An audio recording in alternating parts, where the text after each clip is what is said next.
আজকে বানগিরি বাটা মাকা রেসিপি করব। এই রেসিপিটা কেন তো খেতে দারুণ লাগে। মানগিরি আমাদের মেলায় ছিল, সব তুলি তুলি ফেলে দিয়ে আর একটাই আছে, তো এইটাই আজ তুলবো। মা ছোয়া গালে কোদালটা নিয়ে আয় তো বাপ, মানগিরি তুলবো। মা কি হয় এত মা? টাকাটা কি করছো দেখছি তো, মানগিরি তো খুব একটা নামই নি। তো জানাই মিশা নেই মিশা বছরকার মতন চাকাতে হবে। হ্যাঁ, আগে তো আমাদের মেলায় ছিল, সব তো হ্যাঁ। তুলি ফেল দিতে এবার আর চাকা মানগিরি খুঁজে পাওয়া যাচ্ছে না।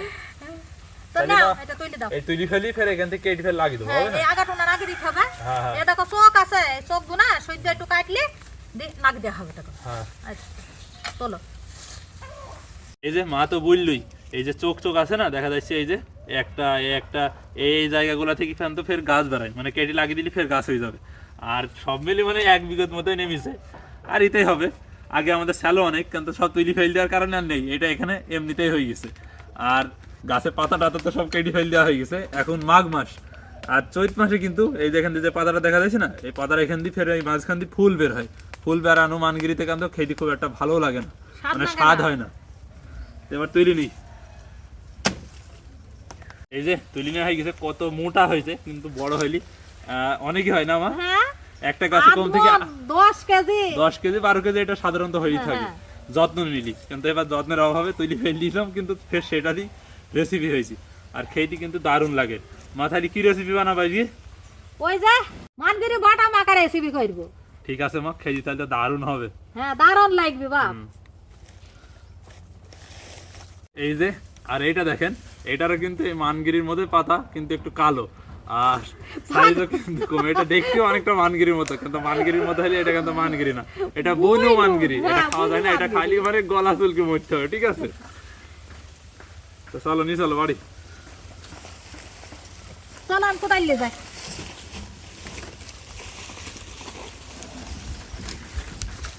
লাগানোর জন্য কিন্তু একটু করে রেখে দেবো। তো লাগিয়ে যখন দেবো তো ভালো করে ফের এগুলো পরিষ্কার করে দিই।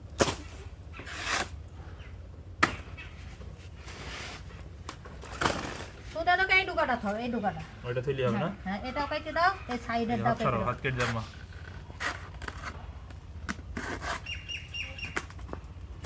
এখান থেকে কাটো।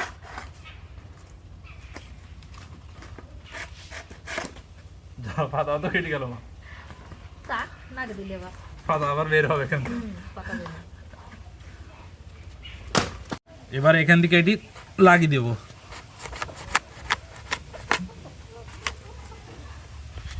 কেটে নেওয়া হয়ে গেছে, এইটুকু আমার রান্না করবি। আর এইটা ফের লাগিয়ে দেবো, যাতে ফের পরবর্তীতে মানে মানগিরি খাওয়া হয়। লাগিয়ে দিলে ফের হবে নতুন করে। এতক্ষণে মা শেকড় কেটে ফেলে দেওয়া হয়ে গেছে, হবে তো এটা হইলে তো অল্প একটু। এত খানিক না আইকবে না বাপ, অল্প একটু না আইকবে। এবার মানগিরিটা কেটে নেছে। শুনলেন তো মানগিরি কাটার সময় কত সুন্দর একটা ক্যারকার করে শব্দ হইলো। যে মানগিরিটা কাটার সময় ক্যারকার করে, সেই মানগিরিটা ভালো হয় বাপ। হুম, এই যে এইটুনা নিয়েছি, এইটুনাতেই হয়ে যাবে। এবার মাঝখান দিয়ে ছিঁড়ে নেবো।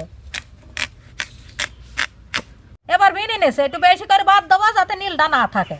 দিতে হবে ঠিক এইভাবে, মানে একটু মানগিরি সহই বাদ দিতে হবে। তাই কারণ তো চুল খাবে না, মানে খোসাতেই বেশি একটু চুল খাইতে না মুখে। মুখ ধরে। হ্যাঁ, মুখ খোসাতে। ধরে। তো এইরকম ভাবেই খোসার এই যে একটু মানগিরি সহই কেটে বাদ দিতে হবে। বিনে নেওয়া হয়ে গেছে, এবার ঘষণিতে ঘষি নেবো। মানে গ্রেটারে এবার মা গ্রেট করে নেবে। আমার মা গ্রেটারকে ঘষণি বলে। এবার ঘষে নিছে, ঘষে নেওয়া হয়ে গেছে। এইটুকুন আর ঘষবো না, ফেলে দেবো, না হলে হাতে ঘষণ লেগে হাত ছিঁড়ে যাবে। এবার একটু নুন মাখি 15 মিনিট মতো থুয়ে দেবো, দিয়ে মশলাপাতি বেটে নেবো। আজ আর আঁকায় কিছু হবে না, আজ সব কিছুই পাটাই বেটে হবে। মশলায় নিয়েছি সরিষা, কাঁচা ঝাল আর রসুন। কাঁচা ঝালটা একটু বেশি বেশি করে দিলাম, কারণ মানগিরি মাখাটা ঝাল ঝাল হইলেই খাইতে বেশি ভালো লাগে।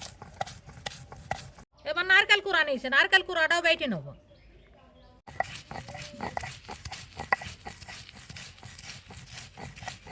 এবার মানগিরি গোনা সাদা কাপড়ে নিয়ে কষে কষে চিপে নেবো, যাতে মানগিরির রস না থাকে। এই যে দেখেন মানগিরির কেরম রস বেরোইছে, রসটা দেখতে মনটা বলছে পুরাই দুধের মতন। দেখেন কতগুলো মানগিরির রস বেরিয়েছে। তো সত্যি বলছি, এইভাবে করে করলে একটু মুখ চুলকাবে না। এবার মানগিরিটাও মেলাপ করে বেটে নিয়েছে। সব একসাথে নিয়ে মিলাপ করে বেটে নেবো। এবার স্বাদ মতো একটু নুন দিয়ে দিলাম, দিয়ে মিলাপ করে বেটে নেবো।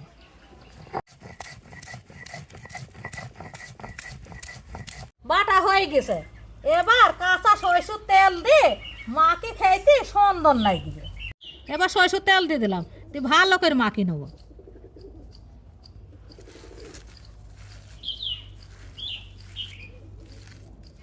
মা হয়েই তো গেল, আর খুব সুন্দর একটা বাসনাও ছেড়েছে, নারকেল আর ওই শস্যর ঝাঁঝালো একটা বাসনা। বাপ, তাতে আবার পাটায় বাটা, এই স্বাদই হবে আলাদা। তাই একটু হ্যাঁ। নুন হাইসকে খাই দেখো। দাও, বিসমিল্লাহ। নুন একটু লাগবে মা। নুন নাইকবে? হুম। তাহলে ঠিক আছে দিছে। আর আপনারা চাইলে কিন্তু এটা ব্লেন্ডারে করে ব্লেন্ড করে নিতে পারেন, তবে আমার মা বলে শিল পাটায় বাটা মানে যে কোনো খাবারেরই স্বাদ কিন্তু একটু বেশি হয় বা অন্যরকম একটা স্বাদ। নাও বাপ, নাও খাই নাও। দাও।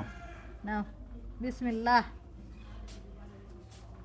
এবার এইভাবে সাইডটি ভাত ভেঙ্গি নেবো, তারপরে মানগিরি মাখা নেব, দিয়ে একসাথে এইভাবে মাখিয়ে এইবার মুখে দেব।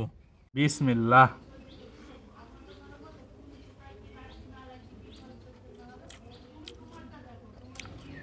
কি বলবো, দারুণ একটা স্বাদ।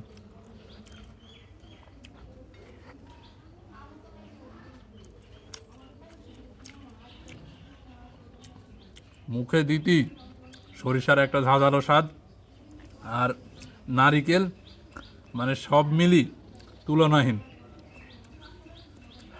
আর ঝালটাও একটু বেশ কড়াই হয়েছে, ঝাল না হইলে কি ভাত খাওয়া যায়?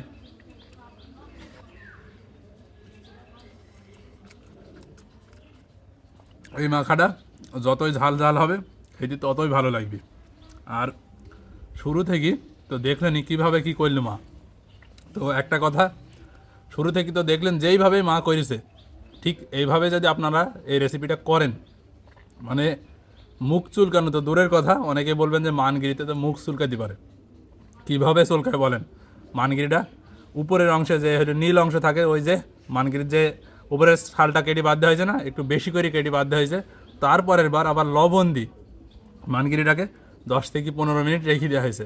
যে মানগিরির যে রস, দুধের মতো যে রসটা, ওগুলাতেই কিন্তু মুখ চুলকায়, সম্পূর্ণটাই একদম বের করে ফেলে দেওয়া হয়েছে। খেতে দারুণ লাগছে, মুখ চুলকানোর কোনো কথাই নেই। আরও একটা কথা, যে অনেকে আছে বলতে পারেন যে ছায়া জায়গায় যে মানগিরি থাকে, মানে এই যে মানকচু, অনেকে মানকচু বলে, মানগিরি বলে, আমাদের গ্রামে মানগিরি বলে।